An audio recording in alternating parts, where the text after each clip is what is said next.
Aleluia. Glória a Deus. Boa noite, paz seja com todos. Amém, queridos? Amém. Aleluia. Sejam todos bem-vindos. Vi várias pessoas aí que não estavam aqui no acampamento ainda. Sejam todos bem-vindos aqui. Nosso tema aqui no acampamento, nós estamos falando a respeito do filho pródigo. Estamos falando, o tema aqui do acampamento tem sido esse, sobre a restauração do chamado. E cada pastor que aqui está vindo, cada um dos preletores que aqui está vindo, está pegando um tema relacionado a isso.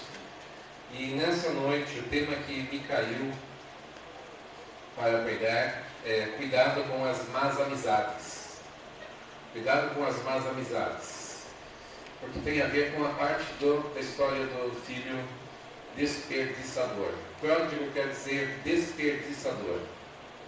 Aquele que tinha todo o recurso, mas jogou para o alto, jogou fora e perdeu as grandes oportunidades, as melhores oportunidades que ele tinha. Então eu quero te convidar a ler comigo hoje no Evangelho de Lucas, no capítulo 15, essa história maravilhosa, história linda, que cada pessoa que pega consegue ver coisas maravilhosas, diferentes umas das outras. Tão linda e maravilhosa que essa história. A partir do versículo 11, Jesus está dizendo assim, em Lucas 15, versículo 11, continuou: um homem tinha 2 filhos. O mais novo deles disse ao pai: Pai, dá-me a minha parte da herança. E ele repartiu os bens entre os 2, ou entre eles. Não muitos dias depois, o filho mais novo ajuntou tudo que era seu e partiu para uma terra distante, e lá desperdiçou todos os seus bens, vivendo dissolutamente. Depois de ter gastado tudo, houve naquele país uma grande fome, e ele começou a passar necessidade. Então ele foi e se empregou com um dos cidadãos daquela região, e este o mandou para os seus campos para apacentar os porcos. Ele desejava fartar-se ou comer das bolotas que os porcos comiam, eram de alfarroba, mas ninguém lhe dava nada.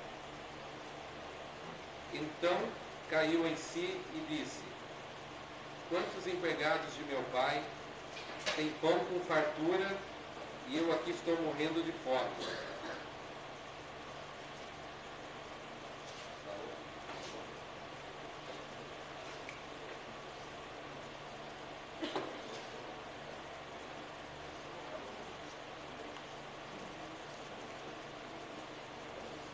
Vou ler aqui então, querido, sem o microfone agora.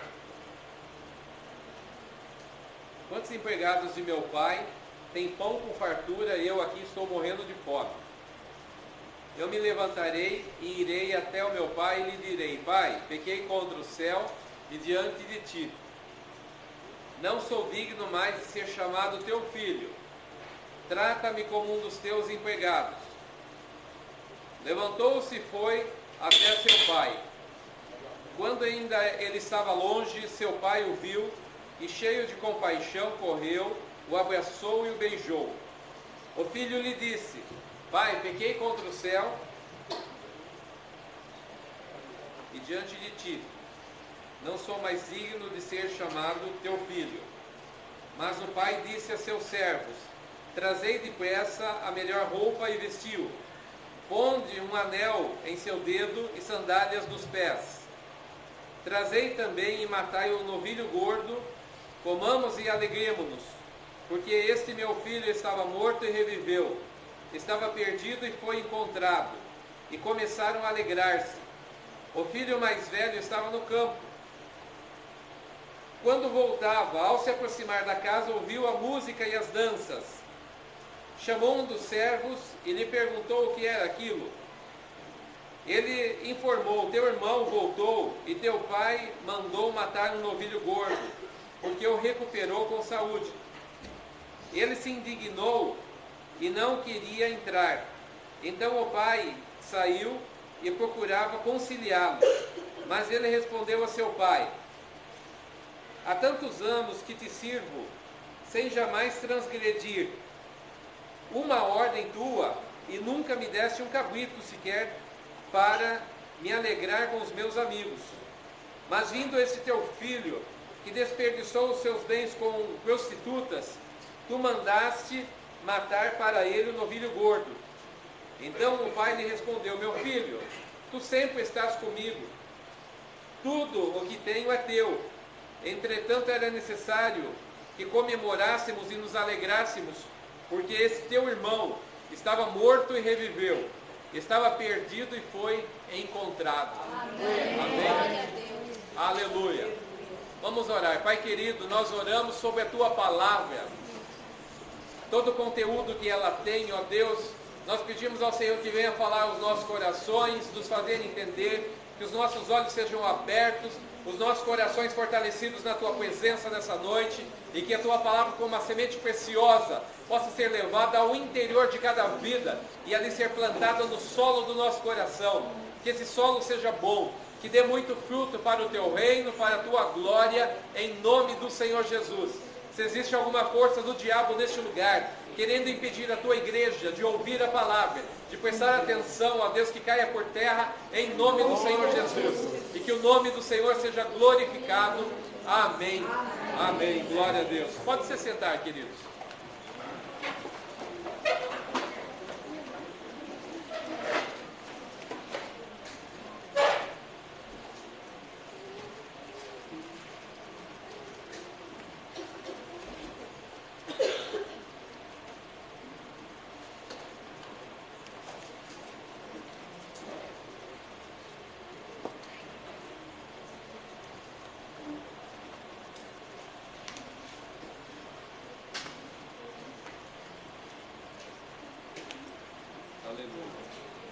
Glória a Deus.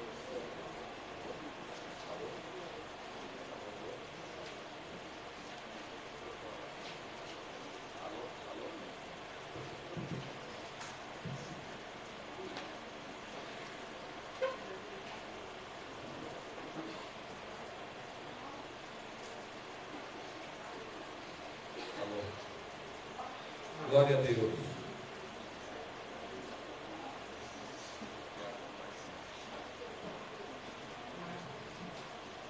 Querido, o texto que nós lemos aqui, ele fala a respeito de um jovem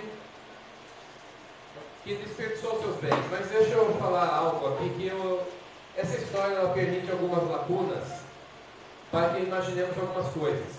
Uma delas, esse menino, esse moço, ainda muito jovem, ele diz para o seu pai: pai, eu quero a minha parte na herança. Uma que o pai dele estava vivo ainda, não cabia a ele pedir a parte dele na herança. Quantos pais nós temos aqui? Imagine que seu filho chegasse para você: pai, venda a sua casa, venda o seu carro, venda tudo que o senhor tem, eu quero a metade que é meu, ou a minha parte. Se for filho único, ele vai querer tudo, e se for filho, 2 filhos, ele quer metade da sua parte. É uma coisa incabível.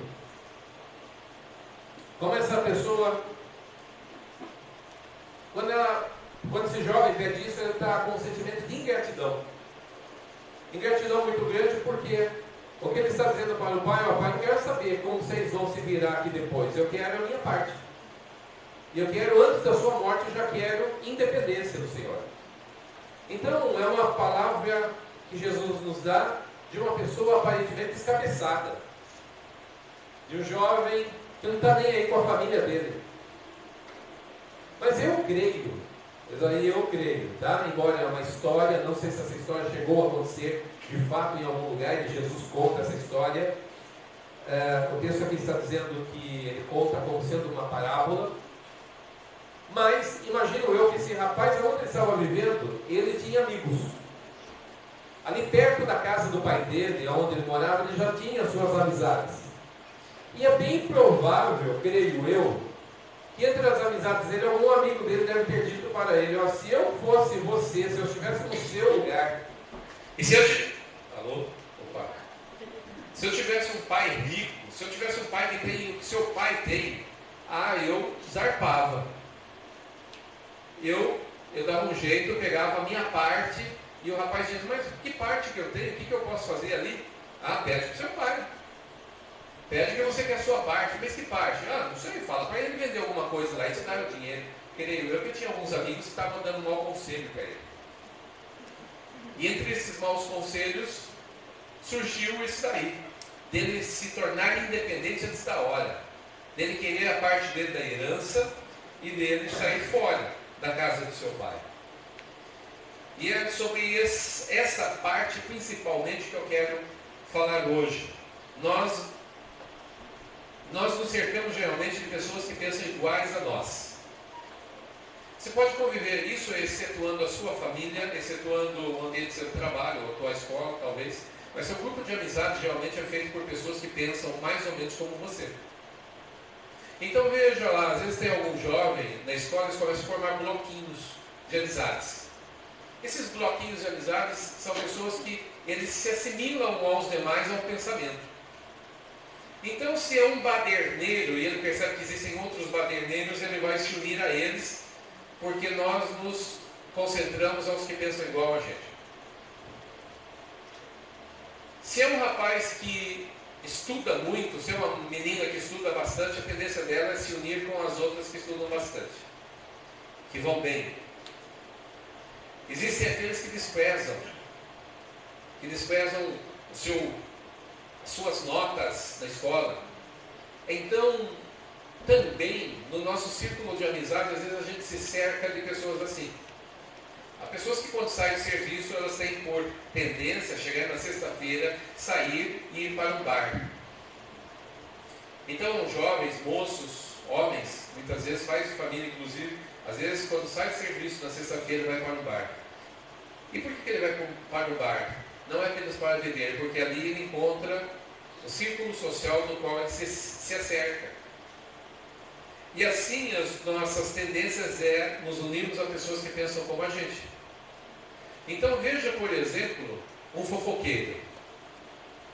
Fofoqueiro, ele nunca vai poder conviver bem com uma pessoa de boca fechada, irmãos, que guarda segredo. A vitória do fofoqueiro é conversar com outro fofoqueiro, porque ele sabe que a fofoca vai aumentar e o negócio, assim, um fofoqueiro nunca fica para si, ele quer falar alguma coisa que tenha algo de novidade também.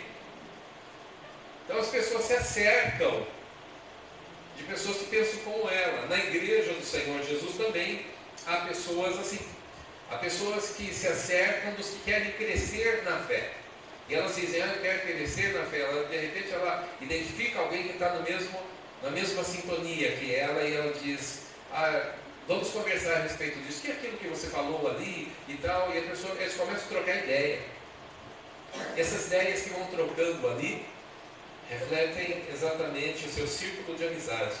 Esse jovem, já antes de sair da casa do seu pai, deve ter tido amigos. Porque pelo jeito, aquele é uma pessoa que queria viver a vida, deve ser uma pessoa espontânea, alegre, mas descabeçada ao mesmo tempo. Então ele pega a sua parte na herança, ele antecipa a sua parte da herança e ele vai embora para uma terra distante. Mas deixa eu dizer para você que antes dele sair daquele ambiente, havia uma distância já dentro do seu coração. Na realidade, a terra que ele foi parar era aquilo que ele mentalizava dentro do seu coração. Então ele já tinha uma certa distância do pai dele. Ele já estava mantendo uma certa distância do irmão dele. Ele já não se via mais dentro daquela casa. Porque tudo aquilo que nós fazemos na nossa vida é uma projeção daquilo que a gente tem no coração, queridos. E essa projeção, as coisas que vão acontecer, os nossos planos ideais que nós temos, sempre estão ligados com as projeções que nós temos da vida. Então, se alguém tem um sonho de sair e ir para uma terra distante, é porque isso já aconteceu dentro do seu coração. Essa já era a sua meta de vida. E esse rapaz começa a se isolar dentro da família que ele tinha. É provável que enquanto ele ficou pensando nesse assunto, ele já foi se isolando do irmão e do pai. E quem sabe o pai dele chama ele para uma conversa no canto e diz, meu filho, o que está acontecendo com você? Eu tenho notado que você já não tem mais almoçado com a gente à mesa. Era costume antigo que na hora da refeição a família se unisse à mesa para comer. E esse rapaz já não fazia mais questão de estar ali. Na minha imaginação, eu creio assim, porque o que ele vem falar para o seu pai, revelar para o seu pai, é que ele não queria mais ficar naquele ambiente. Então, ele já estava se isolando. Preste atenção nisso. Cuidado com o isolamento. O isolamento é uma tática do diabo para arrebatar pessoas, para tragá-las. Porque a Bíblia diz, no livro de Pedro, que o diabo, o nosso adversário, anda ao nosso derredor, rugindo e bramando como um leão, buscando a quem possa tragar. Então ele está de olho. E se nós formos ver a tática de um leão, o leão, queridos, geralmente, ou ele vai pegar alguém que está disperso, essa nossa presa, futura presa dele ali que está dispersa, é a mais vulnerável. Os que estão unidos ali no grande rebanho, geralmente estão mais protegidos. O rebanho se autoprotege de certa forma. O isolamento muitas vezes acontece no coração das pessoas. Às vezes você vê uma pessoa que ela está no mesmo ambiente, mas não está. Você já viu isso? Às vezes dentro da família, a pessoa está ali, mas não está. Você fala com ela, ela não responde, está longe, pensando longe, distante, não quer conversar. Está perto, geograficamente falando, mas a distância de coração para coração, às vezes é distante, muito longo. Esse isolamento vai levar as pessoas a um esfriamento de relacionamento, às vezes dentro do mesmo ambiente. Então, às vezes você vê pessoas dentro do ambiente cristão, inclusive, que elas estão no ambiente, mas não estão. O coração delas já não está mais ali. Já tem uma distância muito longa. E às vezes essa distância começa por 10 metros, 100 metros, 1 quilômetro. E pessoas que estão já à distância da Lua, porque já estão no mundo da Lua. Estão distantes. Quem sabe estão viajando, seus pensamentos distantes. Mas eu não digo sobre as necessidades da vida, que às vezes nos levam a isso. Eu falo que muitas vezes famílias são dispersas porque nós estamos com uma certa distância entre nós. Aí então, como ele já havia se emancipado dentro do seu coração, aquilo que ele projetou dentro do seu coração aconteceu para o lado externo também.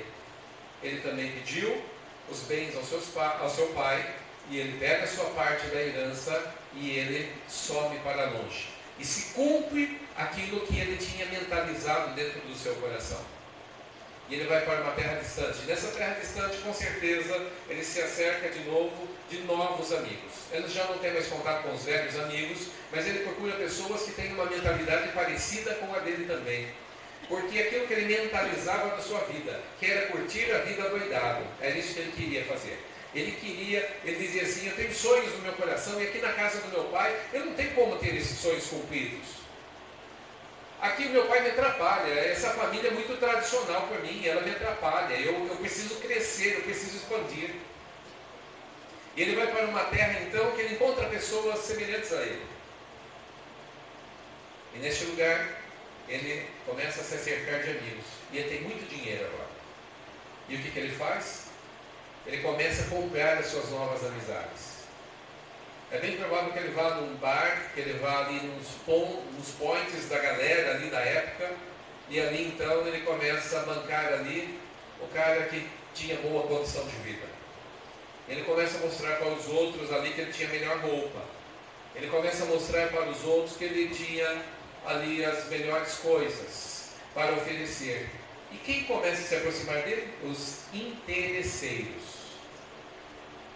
Amigos que também queriam curtir a vida doidada, mas era gente que estava à procura de alguém que esteja jogando seu dinheiro fora, seus bens fora. E ali então, ele vai vivendo a vida, ele vai gastando todo o seu dinheiro. E os amigos dele davam tapinhas nas costas dele e diziam, olha, você é um cara legal. Você é um cara, olha, você é o melhor amigo que eu já tive nessa cidade. Ele começa a ficar famoso naquela cidade. Porque ele era um rapaz ali, boa pinta, ele era um rapaz que tinha tudo, era um rapaz que tinha uma boa conversa, ele sabia contar as melhores piadas, ele estava muito alegre, e ele começa a atrair as melhores mulheres, as mulheres mais bonitas daquele lugar. E ali, na outra parte do texto, vem revelar o irmão dele, quando fala a respeito dele, que então ele saía com as prostitutas. E ele comprava os prazeres sexuais com o seu dinheiro. Estava se acercando dessas pessoas. E os amigos dele, com certeza, estavam influenciando seu coração. Isso, continua fazendo isso. Olha, vai ter uma balada lá em tal lugar, vai ter uma grande festa em tal lugar. Vamos lá, você não pode deixar de ir. E ele começa a perceber que seu bolso já não estava mais tão cheio de dinheiro como estava antes. Ele começa a perceber já que mas os amigos iam arrastando ele. Porque nós somos prisioneiros daquilo que cativamos, meus queridos. E se você forma falsos amigos, você vai ser prisioneiro deles. Aquilo que você cultiva na sua vida, você acaba sendo cativo daquilo, prisioneiro daquilo. E assim, da mesma forma, muitos jovens hoje em dia estão muitas vezes com o seu coração distante, porque o seu círculo de amizades é um círculo de amizade que não faz bem para a sua vida com Deus.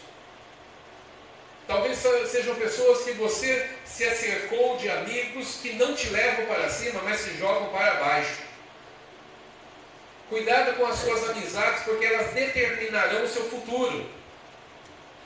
As suas amizades determinarão quem você vai ser daqui a algum tempo, porque todo ser humano é altamente influenciável.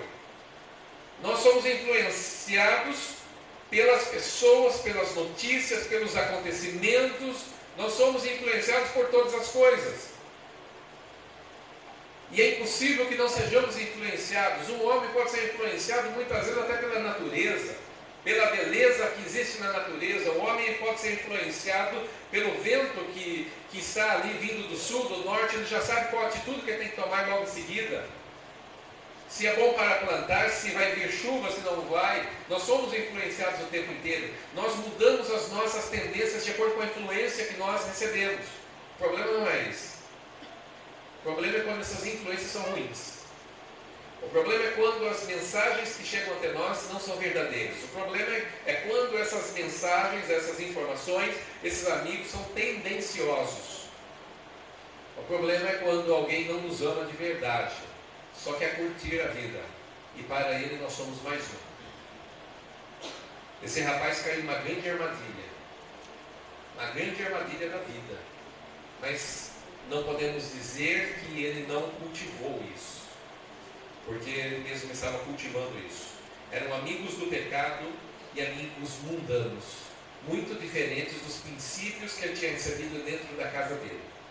Tome cuidado para não trocar os bons princípios, princípios de vida, princípios de bênção, com pessoas pecaminosas, mundanas, que não têm princípio nenhum na vida delas. Que para elas ganhar ou perder dá na mesma, porque a vida delas já não tem mais sentido. Então elas não estão interessadas nas coisas de Deus.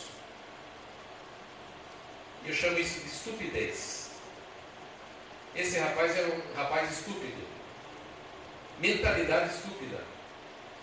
E ele se acercou de pessoas estúpidas como ele. E a estupidez, meus queridos, leva ao fracasso. Fracasso de vida. Mas ele estava só subindo, tendo as melhores amizades. Quem sabe tendo ali as grandes amizades das pessoas mais influentes daquela cidade.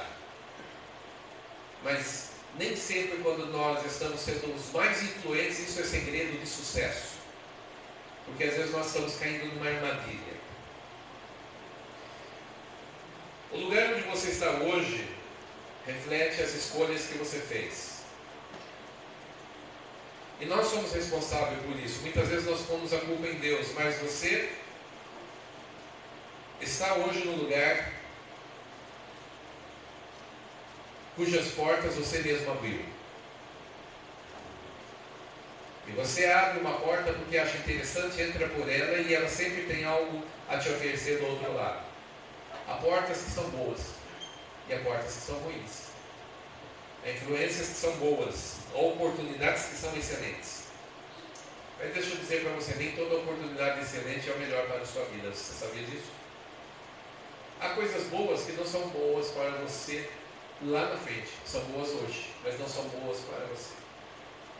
Na tentação de Jesus no deserto, a Bíblia diz que o diabo fez uma sugestão para Jesus de transformar as pedras que estavam diante dele em pão. Agora, para uma pessoa que estava há 40 dias jejuando, transformar pedras em pão não seria bom para ele se alimentar de pão? Qual o problema? O pão seria contaminado? Não. Ele mesmo transformaria, não é o diabo que estava dando pão para ele. Mas Jesus não quis. Mas alguém que está há 40 dias, e quando a Bíblia diz que ele teve fome, não diz apenas que ele teve fome, estava dizendo que ele estava morrendo de fome. É um estágio da autofagia, em que o estômago começa ali digerir, se autodigerir e digerir os órgãos internamente. O corpo começa a se autocomer, e aí vem a morte. Esse estado de autofagia, então, provavelmente era o momento que Jesus estava há 40 dias sem comer. É a última fome, chamada última fome, aquela fome que a pessoa, depois dessa fome, se ela não comer, ela morre. E nesse estágio que Jesus estava, a sugestão do diabo não era nada ruim, porque transforme pedra em pão e coma. Ele poderia transformar pedras frias em pão quente, inclusive.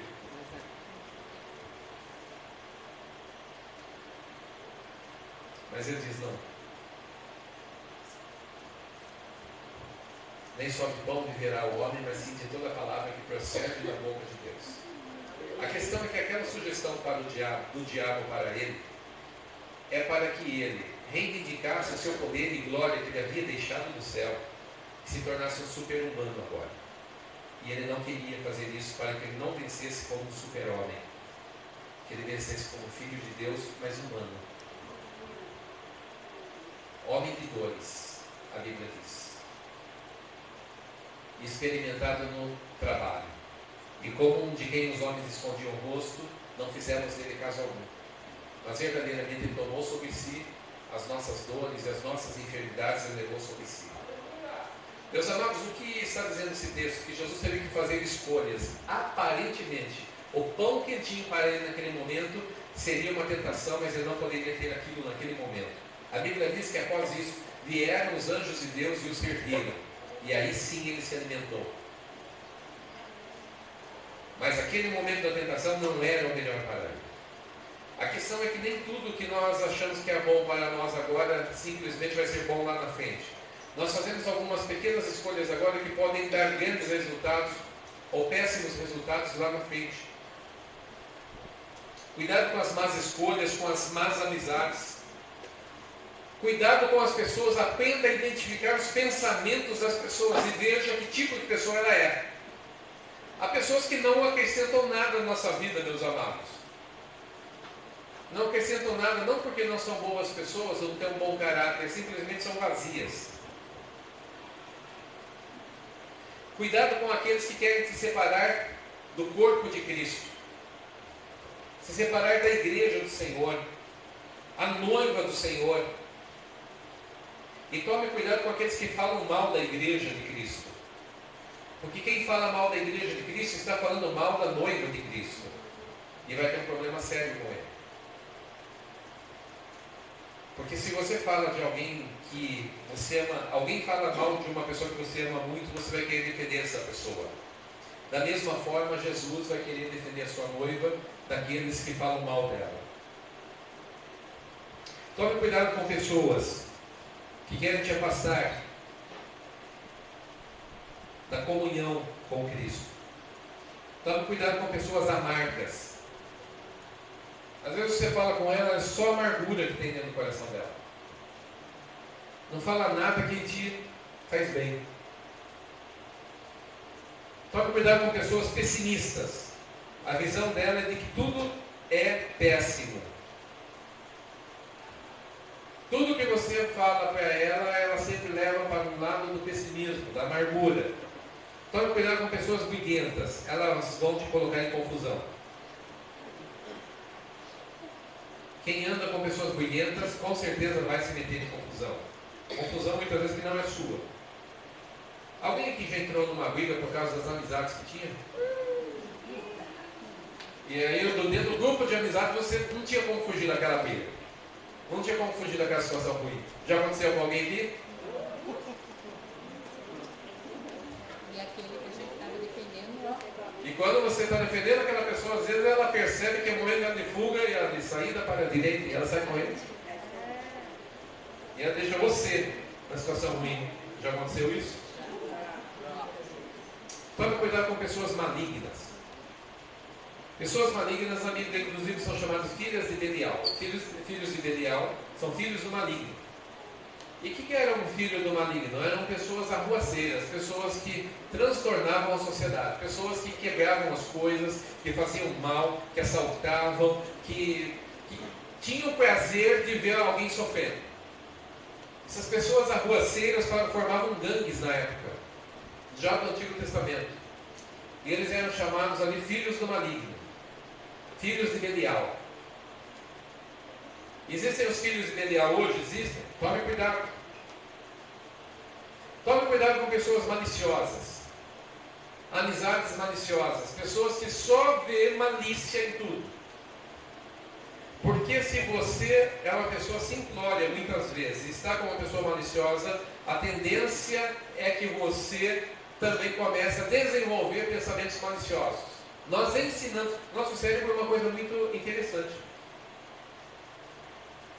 Nosso cérebro funciona assim: se você nunca estudou nada sobre botânica, você passa assim, você vê as flores, você vê, tá bom, são flores. Mas que flor que é essa? Não sei. Não sei, também não me interessa saber. Chegando na frente, você começa a estudar. E você entra nesse ramo de botânica. E você começa a estudar as plantas e ver as flores. E aí você começa a ver cada uma delas. Sabe o que acontece? Você começa a treinar e adestrar o seu cérebro. Você está em tal lugar, de repente você para o carro à beira da pista e você diz, olha lá. E todo mundo que está no carro com você diz, o que é? Aquela flor. Ela é muito rara. Meu Deus, tem aqui na beira da pista. E as outras pessoas olham para você assustadas, dizendo, precisava de tudo isso? Parar na beira da pista porque você viu uma flor bonita? Não é uma flor bonita, é uma flor rara. Essa flor é muito difícil de encontrar. E olha, a gente está encontrando ela à beira da pista. E por que você conseguiu ver ela à beira de uma pista? Porque você adestrou o seu cérebro a cada lugar que você está, conseguir ver as flores, identificar cada uma delas. Se você está interessado em comprar um carro e você escolhe um modelo, aquilo que você não via antes, agora você começa a ver, olha aquele carro, aquele lá que eu quero comprar, olha o outro lá, e você começa a ver. Antes parece que passava reto, você não via nada. Não é assim? Você vai adestrando o seu cérebro. Na malícia também é assim que funciona. Muitas pessoas olham para outras pessoas e as enxergam já em visão raio-x sem roupa. Muitas pessoas maliciosas olham para muitos homens olham para uma moça e ele já enxerga ela sem roupa. Por quê? Porque o cérebro dele está adestrado na pornografia. E aí, olha que ele vai se aproximar daquela pessoa com mau interesse. Não com as melhores intenções. Ele está habituado com isso. Olha uma pessoa que não é fiel em seu relacionamento muitas vezes. Ele é acostumado a pular de um relacionamento para o outro. Ele, quando enxerga uma certa pessoa à sua frente, ele enxerga ela como uma possível presa. Não como uma pessoa realmente feita por Deus. Então, às vezes nós vamos nos acercando de pessoas malignas, pessoas maliciosas, pessoas tendenciosas. E se você fizer um círculo de amizade desse, você está frito. Porque você vai se nivelar ao grupo que você está. Este rapaz, quando vai nessa terra distante, ele se torna como as piores pessoas daquele lugar. Só que o dinheiro acaba. E quando o dinheiro acaba, esses amigos eram amigos fraudulentos. Cadê eles agora? Não interessa mais deixar esse jovem a ver navio. Cadê seus amigos? Sumiram. Cadê as moças com quem ele saía? Sumiram. Ele não foi capaz de desenvolver um relacionamento verdadeiro. E o que é um relacionamento verdadeiro? São relacionamentos de verdadeiras amizades. Uma amizade, querido, é uma coisa muito rica.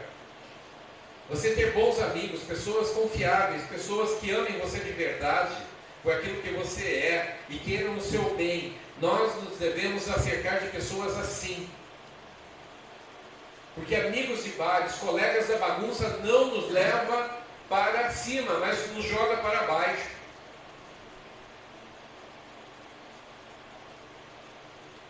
Olha as pessoas que você está se acercando, elas são sábias ou são estúpidas? O que é sabedoria? Pergunta para a pessoa que está ao seu lado, o que é a sabedoria? Se você souber, responda aí.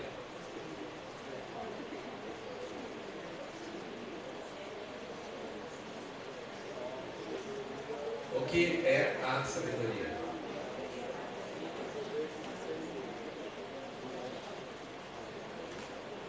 Pergunta aí para quem está ao seu lado, pergunta, o que é sabedoria? Olha, se devemos ser sábios, nós devemos saber o que é sabedoria.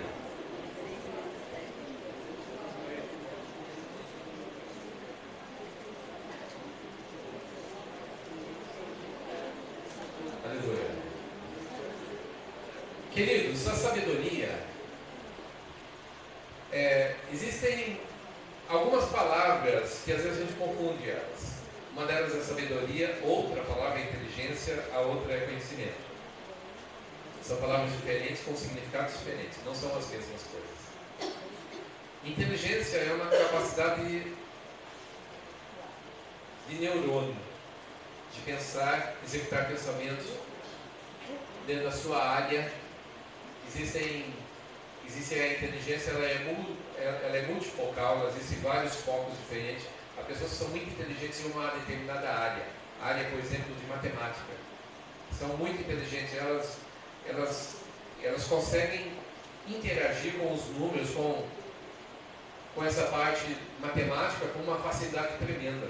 Ela não precisa nem fazer esforço para isso. Tem outros que têm uma dificuldade enorme nessa área, mas o cérebro delas tem uma habilidade em outra área. E assim por diante. A inteligência é multifocal, é a capacidade dos neurônios dela de executar pensamentos em determinadas áreas. Nem sempre esses pensamentos são bons, mas ela tem essa capacidade. Conhecimento, cultura, é aquilo que você estuda e absorve de conhecimento. Então você vai virando como se fosse um HD de um computador. Você vai armazenando conhecimento. E às vezes um HD de um computador que tem alta capacidade, ele está lotado. Você diria que aquele HD é sábio? Não, mas você diria que ele tem armazenado nele uma grande capacidade de informações? Sim. Capacidade de guardar informações, isso é cultural, isso é base de conhecimento. Conhecimento, você conhece coisas, sabe? Guarda informações. E o que é sabedoria? Se ela não é inteligência, que é capacidade de pensamento, e também não é capacidade de armazenar conhecimentos, informações. O que é sabedoria? Saber escolher. Exatamente, é você fazer o melhor possível com os recursos que você tem. Isso é sabedoria. Saber fazer o melhor possível com o recurso que você tem. Isso indica que uma pessoa que ganha um salário mínimo e ela consegue fazer o salário dela chegar até o final do mês, ela é uma pessoa sábia. Há pessoas que ganham 10 vezes, 100 vezes mais e não conseguem administrar o dinheiro que tem. Então, viver com o pouco que você tem é sabedoria. Sabedoria administrativa, porque sabedoria tem áreas também. Existe sabedoria na área de relacionamento. Na área de relacionamento, quer ver uma pessoa sábia? Às vezes ela vive com pessoas difíceis dentro da casa dela. É a pessoa que é briguenta, a pessoa que é estourada, mas ela consegue se relacionar e fazer o meio campo e interagir com as pessoas de uma forma pacificadora. Isso é sabedoria. Você faz isso muitas vezes numa escola, quando você é capaz de interagir com amigos. Às vezes uma pessoa ela faz meio campo porque ela tem uns amigos estouradões e ela tem os amigos, os colegas dela ali, que já são mais pacíficos. E ela consegue conviver com um, conviver com o outro. Ela tem sabedoria para agir no meio das pessoas, das situações. Sabedoria, queridos, é o que Jesus faz quando apresentam para ele uma cilada e ele consegue sair da cilada. Sabedoria para sair de ciladas, de armadilhas. Apresentam para ele uma moeda, ali dizem para ele: é lícito pagar tributo a César. Os judeus estavam esgotados de pagar tributo a César, não aguentavam mais. E se Jesus dissesse que é lícito, os judeus se levantariam contra ele, mas se ele dissesse que não é lícito, ele compraria uma briga tremenda contra as autoridades romanas naquele lugar. E Jesus dá uma resposta muito sábia: é a sabedoria para sair ou se desenrolar das armadilhas. Ele pede uma moeda, ele mostra qual é a face ali, de quem é essa face, e dizem para ele: é de César. E a resposta dele é: dê a César aquilo que é de César e dê a Deus aquilo que é de Deus. E os seus inimigos ali, que estavam tentando pegá-lo naquela palavra, assim como em outras tentativas de armadilha, não conseguiram pegá-lo. Existe sabedoria alimentar. Tem pessoas que se alimentam de uma forma estúpida. Elas vão desenvolver doenças.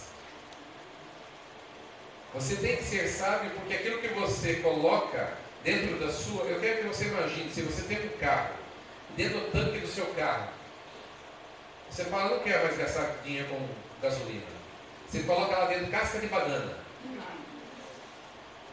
Aí você diz: casca de banana custa um certo preço, deixa eu pegar um pouco de terra e joga na terra lá dentro. Aí você vai num outro lugar, acha areia e você joga lá dentro. O que vai acontecer com o seu carro? Irmão, esse negócio não vai ficar bom. O que você faz quando você abre a sua boca e começa a jogar um monte de coisa que não presta lá dentro?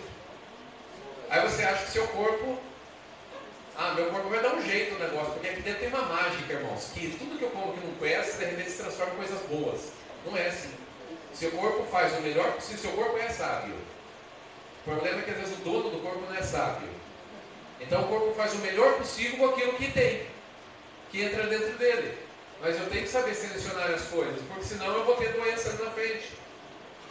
Você está entendendo? Sabedoria para se alimentar, sabedoria para relacionamento, sabedoria até nos entretenimentos que nós temos. Há pessoas muitas vezes que elas são santas dentro da igreja, mas às vezes a série que elas estão assistindo na TV tem lá muitas coisas que não fazem bem para uma pessoa cristã.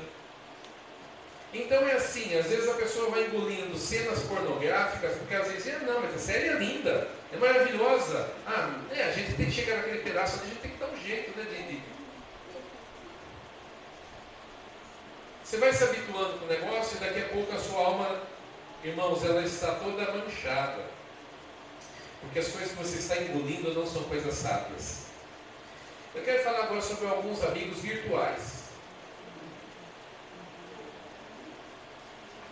São alguns amigos virtuais que nós vamos desenvolver. Até agora estou falando de amigos de carne e osso, mas eu quero falar sobre alguns amigos virtuais.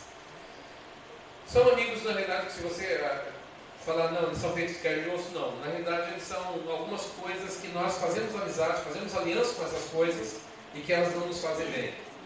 Uma delas é a maledicência. Podemos ter a maledicência como nossa amiga. E o que é a maledicência? É o hábito de falar mal de alguém. Nós não podemos ver uma pessoa que a gente fala mal dela. Mas e o fulano? Aquele também tem o podre dele lá. E a gente vai falando. Então a maledicência se tornou sua amiga. Ela está sempre com você, ela está junto com você. Você dialoga com ela conversa com você. Ela manda nos seus pensamentos, inclusive, ela manda nas suas atitudes. E se tornou sua amiga. Outro amigo virtual é a malícia. É a forma maliciosa de enxergar as coisas, dependendo dos amigos que estão ao seu redor. Você pode fazer da malícia um dos seus amigos. Seu cérebro foi adestrado dentro da malícia, e aí então você dialoga com a malícia, ela está sempre com você. Aonde você vai, levar ela junto. Ela faz parte da sua bagagem de vida, do seu relacionamento. Você conversa com ela. Outro amigo virtual que faz muito mal é a incredulidade.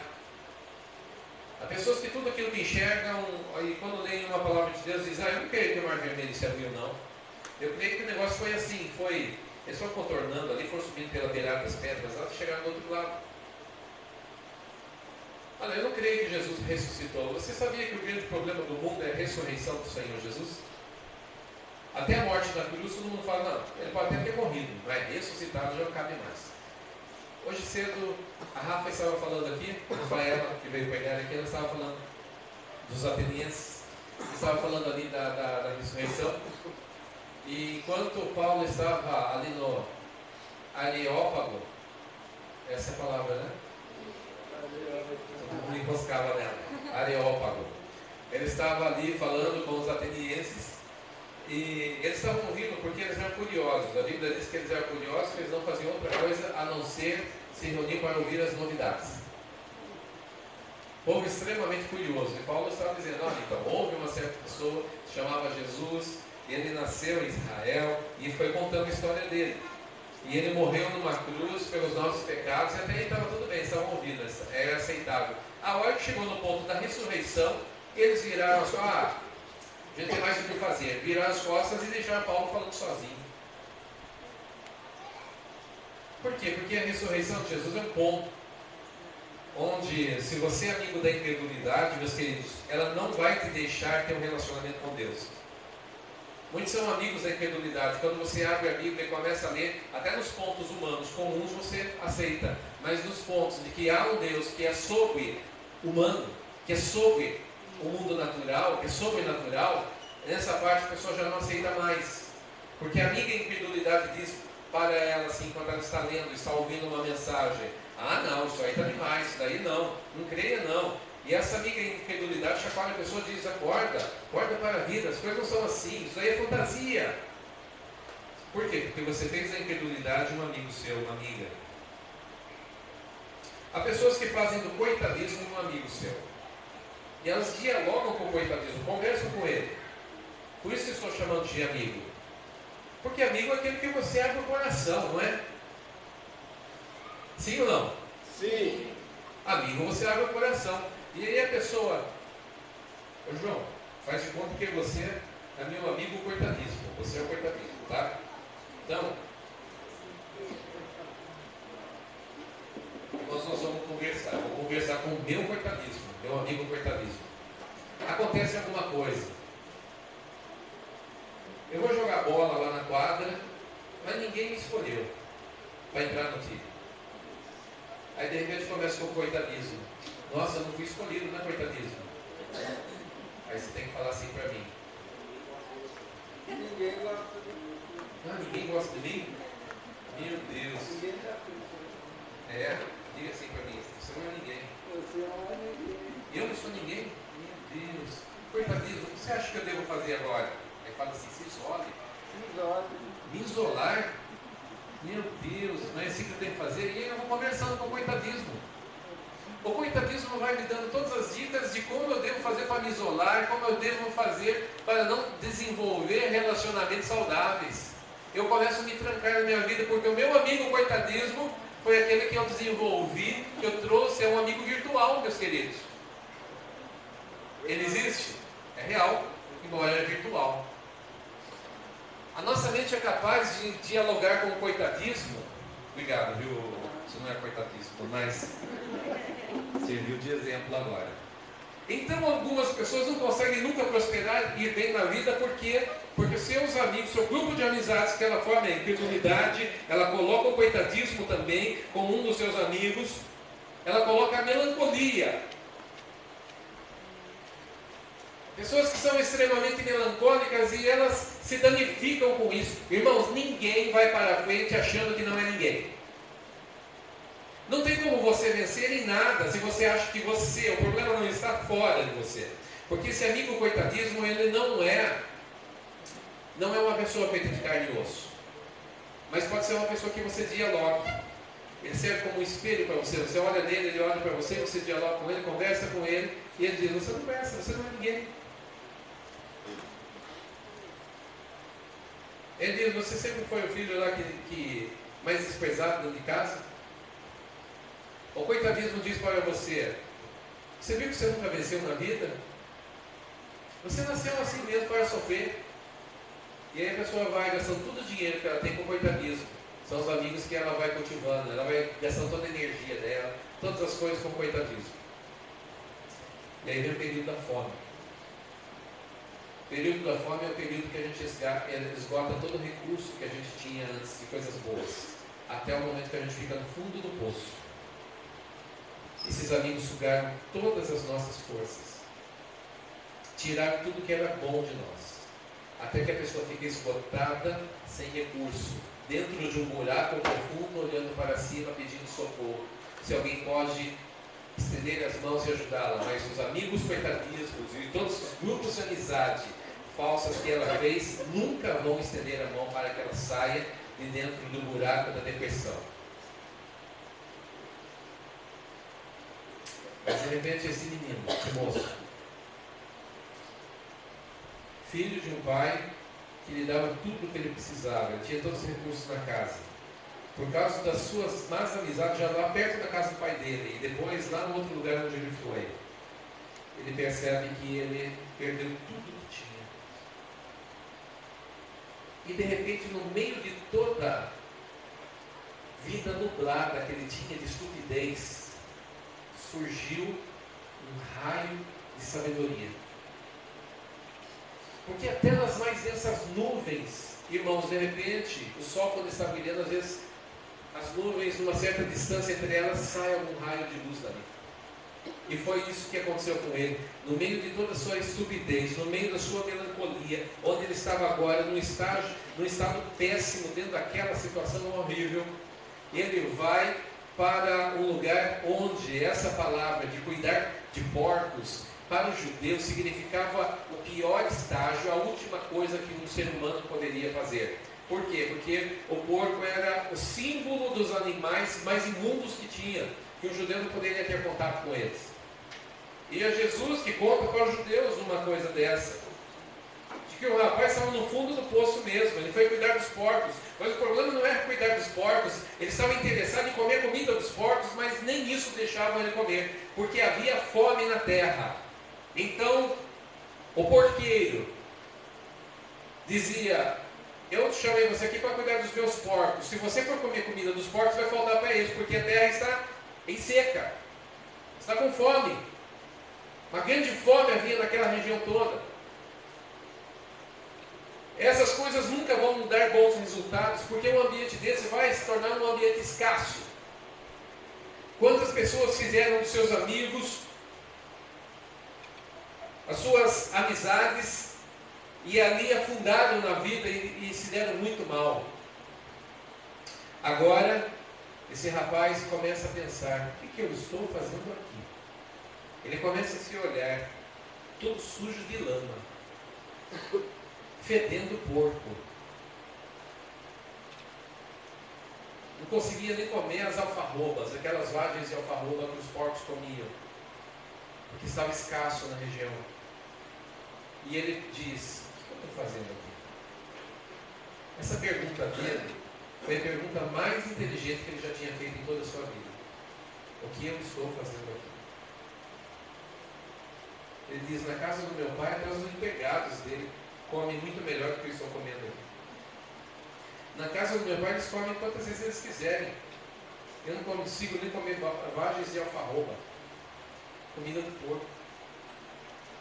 Eu já sei o que eu vou fazer. Eu vou dar meia volta e vou voltar para a casa do meu pai. E eu vou dizer para ele: pai, eu pequei contra o céu. Porque todo pecado é contra o céu. Independente de contra quem você pecou, mas todo pecado é contra o céu. Eu pequei contra o céu e diante de ti, e eu não sou mais digno de ser chamado teu filho. Eu gastei a parte da herança. Eu não tenho mais direitos dentro da minha casa. Mas eu vou voltar, eu vou pedir para ele uma oportunidade como um empregado na casa dele. Me trate como um empregado, que para mim está bom demais. E aí então ele vai voltando, meus queridos, ali, mas sem nenhum recurso. Ele, como um filho legítimo que era, ele havia perdido o seu anel, vendido o seu anel com certeza, porque o pai, naquela ocasião, naquela época, quando a família era mais abastada, eles faziam um anel precioso, e colocavam no dedo do filho, que era um anel que simbolizava: você faz parte da família, você é meu filho. E ele já não tinha mais isso, ele já não tinha talvez as sandálias dos seus pés, a roupa dele era de péssima qualidade, ou quem sabe, o que ele tinha ali fosse apenas algum trapo. E ele volta para casa com todo sofrimento, porque a Bíblia diz que ele foi para uma terra distante. A terra agora, a volta também é distante. Quanto mais longe você for, mais difícil vai ser de voltar. Mas ele empreende essa intenção realmente de voltar, e ele, com todas as dificuldades, com todas o resto das suas forças, ele vai voltando para a casa do pai. Humilhado dentro do seu coração, e ele propõe dentro do seu coração dizer: eu vou conversar com meu pai, eu vou pedir perdão para ele, eu vou dizer que eu não sou digno nem de ser chamado de filho. Se o meu pai nunca mais quiser me olhar no rosto e quiser me chamar mais de filho, que ele me chame como se fosse um dos empregados dele, para mim já está bom. Eu perdi a dignidade como filho. E ele, ao voltar, ele é surpreendido por uma compaixão e misericórdia que ele não esperava. Porque a Bíblia diz que o pai, vendo de longe o seu filho, correu ao seu encontro, o reconheceu de longe e o abraçou. E ele chama ali um dos seus empregados e ele diz assim: manda vir uma roupa nova para o meu filho. Manda vir um anel novo. Eu creio que o pai mandou fazer um anel, queridos, porque o anel não foi fabricado naquele momento. E disse assim: se o meu filho um dia voltar, ele vai usar esse anel de novo. Eu creio que meu filho, nas andanças pela vida, ele vai perder o direito de filho, ele vai perder a dignidade como filho, mas eu tenho um anel novo para ele. E também deixa preparada uma sandália para o meu filho. Eu creio que o kit de filho estava pronto para aquele rapaz. Eu creio que quando ele chegou ali, então o pai diz: olha, pega aquele kit lá do meu filho que eu mandei deixar pronto para ele e traz aqui. E nós vamos fazer uma festa. E tinha um novilho gordo. Novilho é o filhote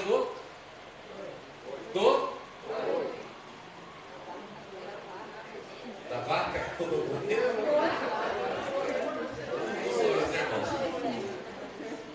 Novilho, porque às vezes a gente fala novilho, a pessoa pensa que é carneiro. Não é carneiro, tá? Novilho é o filhote do boi, o boizinho. E esse novilho gordo é o novilho que eles deixavam à parte e ficava dando mais comida para ele que o normal, e todas as coisas para ele engordar mais do que os demais. Então, geralmente, quando uma família criava gado, eles deixavam alguns animais mais apropriados para o abate. Eram os novilhos gordos, haviam ali, eram animais guardados para festas especiais. Então, o pai disse: sabe aquele novilho gordo? Pega ele lá, mata ele e prepara, porque nós vamos dar uma grande festa. Manda chamar toda a vizinhança aqui, manda chamar os empregados hoje, vão ficar à disposição de fazer uma festa. E ele manda chamar os músicos ali. Manda chamar os músicos, porque ia ter muita festa naquele lugar. Então, realmente a festa começa. Filho toma um banho, nem parecia mais aquele rapaz maltrapilho que havia chegado, rastejando a casa de seu pai. Agora, meus queridos, ele tinha um anel no dedo e estava sendo dada uma festa para ele. Uma festa não simplesmente como filho, mas o filho que estava morto e reviveu. Estava perdido e foi achado. A questão das más amizades, muitas vezes, elas nos levam a armadilhas que podem custar a nossa alma por toda a eternidade. E a questão é de poder voltar. Isso é um sucesso muito grande. O que Jesus está dizendo é que é muito difícil alguém conseguir voltar depois de ter ido muito longe. Mas existe a possibilidade da volta. Existe a possibilidade do reencontro com o Senhor, mesmo depois de ter se desviado do caminho do Senhor. Existe a possibilidade de se encontrar com Deus novamente. E eu vou dizer para você, meus queridos, o relacionamento com Deus vai ser totalmente restaurado. E Ele restaura por completo. Vamos festejar porque esse é o meu filho. Mas pai, pode me chamar de seu empregado. Ele abraça seu filho na presença de todos. E quem sabe esse rapaz até pensar: agora ele vai dizer que eu sou o novo empregado daquelas, mas ele diz: este é o meu filho, que estava morto e reviveu, estava perdido e foi achado. E o motivo da festa é essa. Ele manda que os músicos toquem. Havia muita festa naquele lugar. Irmãos, tem gente que tem medo de festejar. Nós temos que festejar as nossas vitórias. Nós temos que festejar a nossa vitória, porque a alegria do Senhor é a nossa força. Tem irmãos que têm medo de cantar hinos de alegria. Se você não canta hinos de alegria, meus queridos, você não vai saborear o melhor daquilo que Deus está fazendo na sua vida. E a Bíblia nos ensina a nos alegrar no Senhor, a celebrar com júbilo na presença do Senhor. Mas tinha um irmão lá dentro, que estava no campo. Era o irmão mais velho. Ao contrário do irmão, que tinha muitos amigos, esse irmão, acho que não tinha amigo nenhum. E quando ele escuta o barulho da festa, ele fica incomodado. Ele diz: que festa é essa que está tendo na casa do meu pai? Aí o empregado diz: é festa porque seu irmão voltou. Seu pai achou justo dar uma festa para ele porque ele estava perdido e foi encontrado. Uma festa da restauração. E o rapaz empurrou, irmãos. Ele diz: eu não entro mais dentro dessa casa. Ou o meu irmão ou eu. Eu não quero mais ficar compartilhando com um ambiente desse. Com uma pessoa que indigna. Ele não merece. Ele ficou resmungando lá para o lado de fora. Então o empregado foi e chamou o pai e disse: olha, o seu filho chegou lá agora do campo e ele não quer entrar na casa, porque ele está enciumado, porque você deu a festa para o seu filho mais novo. E o pai vai lá: filho, por que você não quer entrar na festa? Eu não vou entrar nessa festa porque o senhor é injusto.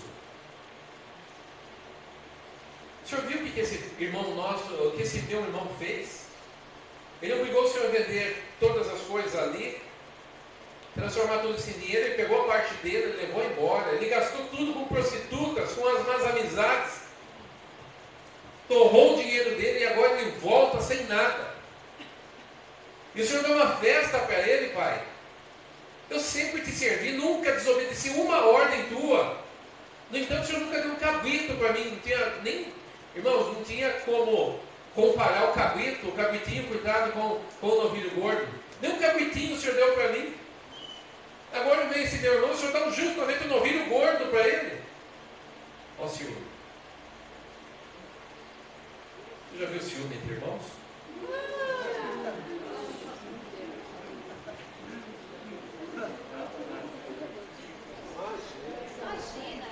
Não existe, né? Só aqui na história bíblica, né? Eu não vou entrar. Eu não quero participar dessa baderna aí dentro. E o pai diz: meu filho, eu quero que você entenda o coração do pai. Você está enxergando como irmão, eu estou enxergando como pai ao meu filho. Esse meu filho estava morto. E para mim é como se ele tivesse ressuscitado dos mortos. Esse meu filho estava perdido, estava longe. A probabilidade dele nunca mais voltar era de quase 100%, mas ele voltou. Então é justo que nós comemoremos a volta do teu irmão. Esse irmão mais velho estava preocupado com a parte dele da herança, ele tomou a parte dele da herança. Ele estava preocupado com o novilho gordo, não estava olhando para a alma que estava sendo restaurada. Existem pessoas dentro da igreja que não são capazes de festejar, irmãos. Quando o pecador se arrepende, ele diz: ele não é digno de estar aqui. Irmãos, não é questão da dignidade, a questão é que Jesus morreu por todos nós. A questão é que nesta parábola, quando enxergamos sobre a ótica da graça de Deus, nós enxergamos que tanto o filho mais velho como o filho mais novo são dependentes da graça de Deus. Deus ama os que são da casa. Deus ama até os irmãos que são mais tristonhos, que não gostam de comemorar. E o pai diz para ele: meu filho, tudo que eu tenho é teu. Se você nunca quis pegar um cabrito para comemorar com seus amigos, é porque você não quis. Não fui eu que te impedi, porque tudo que eu tenho é teu. O pai não dividiu a herança para os dois? Um usou como quis, o outro poderia ter usado também a parte dele da herança. Mas não fez. Você está na presença de um Deus, meus queridos, que você recebe uma herança de Cristo, mas muitos não usam essa herança. Muitos não querem ser cheios do Espírito Santo, não têm interesse nisso. Muitos não têm interesse em olhar para a palavra de Deus e devorar a palavra de Deus, comer o melhor da palavra de Deus. Há muitos filhos dentro da casa do Pai, que não tem amizade com o Espírito Santo. Assim como um fez más amizades, o outro não fez amizade nenhuma. Agora deixa eu falar para você sobre boas amizades. É importante que você se acerte. A melhor amizade que existe é Jesus. Ele não é um amigo virtual, ele é um amigo real. Embora você não o veja de carne e osso, mas ele é real. Ele é o amigo certo para as horas incertas. Ele é o amigo que é chamado quarto homem da fornalha de fogo ardente. Porque no pior momento da sua vida ele vai junto com você lá. Amigo de verdade é aquele que está junto, que não te abandona. E ele não te abandona. Ele diz, ainda que você passe pelo fogo, ele não te queimará, eu estarei junto com você. Ainda que passe pelas águas, elas não te submergirão. O Senhor está dizendo na sua palavra, eis que estou convosco todos os dias até a consumação dos séculos. Ele é um amigo realmente, porque é aquele que eu posso realmente debruçar a minha cabeça em seu peito e contar os segredos do meu coração, porque ele vai me ouvir. Ele sabe que eu sou homem, que eu sou pó da terra, ele sabe das minhas dificuldades, mas ele consegue me ouvir e interpretar aquilo que eu estou falando. Meus queridos, infeliz é o crente que não compartilha os segredos do seu coração, as suas ansiedades com Deus. A palavra do Senhor diz no livro de Pedro, lancemos sobre Deus as nossas ansiedades, porque Ele tem cuidado de nós. Que maravilhoso é quando a gente pode chegar diante de Deus. E quantas vezes, às vezes em amargura da minha alma, eu chego diante do Senhor e começo a contar tudo para Ele que está acontecendo. E ali eu procuro ouvir aquilo que Ele tem para me dizer. E é um treino, porque você precisa aprender a ouvir o Espírito Santo falando. Ele fala, ele me dá direções. Ele dá direção não só para mim. Você diz, mas você é o pastor da igreja. Não, ele dá direção para todos que o buscam. Às vezes a direção do Senhor vem de um conforto, vem de uma palavra soprada dentro da sua alma que você não entende. A Bíblia diz que inclusive durante a noite, durante os sonhos.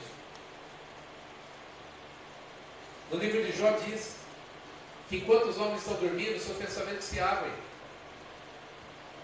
Somente se abrem naquele momento. E muitas vezes Deus sopra coisa no coração dos filhos dos homens para que eles não se desviem, para que eles não caiam em armadilhas. Eu creio que Deus fala conosco durante sonhos. Eu creio que Deus fala conosco quando estamos acordados. Eu creio que Deus fala conosco quando Ele manda alguém falar conosco. Eu creio que Deus fala conosco quando nós abrimos uma outra amiga que nós temos, que é a palavra de Deus. Aleluia. Aleluia. Ela é amiga dos sábios. Aleluia. Ela é amiga dos amargurados de alma. A palavra de Deus é amiga daqueles que precisam de uma decisão. A palavra de Deus é lâmpada para os meus pés e luz para o meu caminho. Quando você faz dela a sua amiga, e você olha para ela, e está escrito no livro de Hebreus, capítulo 4, versículo 12, que ela não é uma amiga virtual, ela é uma amiga viva. Porque a palavra de Deus é viva e eficaz. Ela é mais penetrante do que uma espada de dois gumes, e ela consegue entender os seus pensamentos e as intenções do seu coração.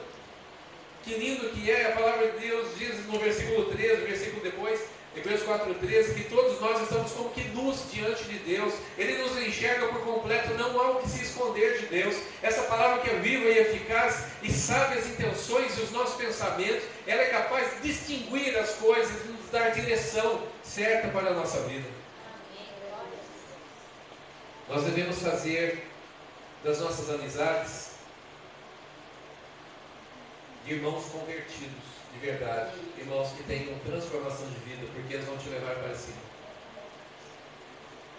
Pessoas que sejam convertidas, sejam cheias de fé, façam boas amizades, elas vão te levar para cima. Devemos ter no nosso grupo de amizades pessoas sábias, inteligentes, que nos ajudem. E eu não sei quem são seus amigos de verdade. Eu falei aqui sobre amigos virtuais péssimos para a alma, que denigrem, deturpam, acabam com os valores da alma. Amigos de carne e osso que realmente fazem mal, mas existem aqueles que fazem bem. As amizades nos ajudam e nos protegem, irmãos. Não é bom que o homem viva só, diz a palavra do Senhor. Se você tem vivido como uma ilha, saiba que Deus não criou o homem para viver sem ser em sociedade. Deus criou o homem para ser. O homem é um ser social. Ele foi enviado para viver em sociedade. Cuidado com o isolamento. Cuidado se você não tem amigos, não tem com quem conversar, não tem com quem dialogar. Você precisa disso, nós precisamos disso. É importante fazer da palavra de Deus e é importante fazer do Espírito Santo nosso amigo. Mas também é importante que tenhamos amigos de carne e osso, pessoas confiáveis. Pessoas que você possa ligar para ela e contar, conversar. Pessoas que te ajudem. Amém? Amém. Essa noite o foco da mensagem do filho pródigo é que ele escolheu o mal, os seus amigos. Se ele tivesse escolhido bem os seus amigos, a história seria outra. Seu círculo de amizade vai determinar o seu futuro. Eu quero convidar todos a ficarem em pé neste momento. Eu quero orar com você.